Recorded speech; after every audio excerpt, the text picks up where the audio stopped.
आज केंद्रीय बजट लोकसभा में पेश किया गया। बजट पेश होने के बाद मध्य प्रदेश में बजट पर वित्त मंत्री और आबकारी मंत्री जगदीश देवड़ा का बयान सामने आया है, जिसमें उन्होंने कहा कि बजट में टेक्नोलॉजी का ध्यान रखा गया है। साथ ही उनका कहना है कि इस बार बजट में कुछ भी अछूत नहीं है, सभी पर ध्यान देकर बजट तैयार किया गया है।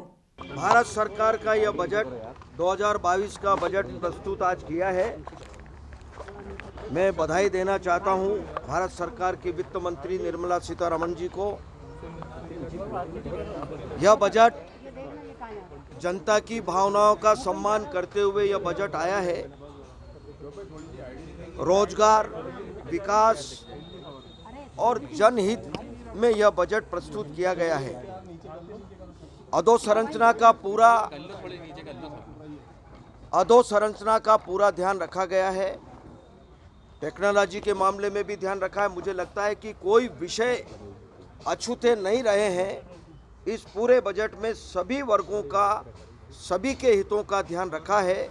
चूँकि कोरोना की तीसरी लहर के बावजूद भी यह बजट इतना जनता के हित का बजट प्रस्तुत किया है, यह वास्तव में अपने आप में बहुत बड़ी बात है। और मैं धन्यवाद इसलिए भी देना चाहता हूं कि भारत सरकार का जो बजट प्रस्तुत हुआ है, बजट पूर्व उन्होंने सारे देश के सभी राज्यों के वित्त मंत्रियों को बुला करके उन्होंने बजट पूर्व चर्चा की थी, सुझाव आमंत्रित किए थे और उन्हीं को कहीं न कहीं अच्छे सुझावों को सम्मिलित करते हुए यह बजट प्रस्तुत किया है। मैं भारत सरकार की वित्त मंत्री जी को बहुत बधाई देना चाहता हूं। काफी उम्मीद थी, पिछले 8 साल से उम्मीद थी कि टैक्स में राहत दी जाए, इस बार भी स्लैब में बढ़ोतरी नहीं की गई है। सभी परिस्थितियां देख करके मुझे लगता है कि देश की जनता इस बात को जानती है कि कोरोना की पहली लहर, दूसरी लहर, फिर तीसरी लहर ये चल रही है।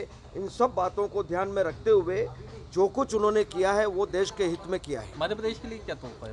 मध्य प्रदेश के लिए भी मुझे लगता है कि बहुत सारी बातें उसमें आई हैं और हाँ, किम बेतवा वाली भी बात आई है उसमें सामने, और भी विषय उसमें आए जो बात तो विस्तार से भी सामने आएगी क्योंकि अभी प्रस्तुत हुआ है। सर, कांग्रेस सवाल उठा रही है कि बजट से तो और बर्बाद हो जाएगा। कांग्रेस के लिए हवाई कांग्रेस तो खुद ही बर्बाद हो चुकी है। कांग्रेस के पास कुछ बचा नहीं है कहने को।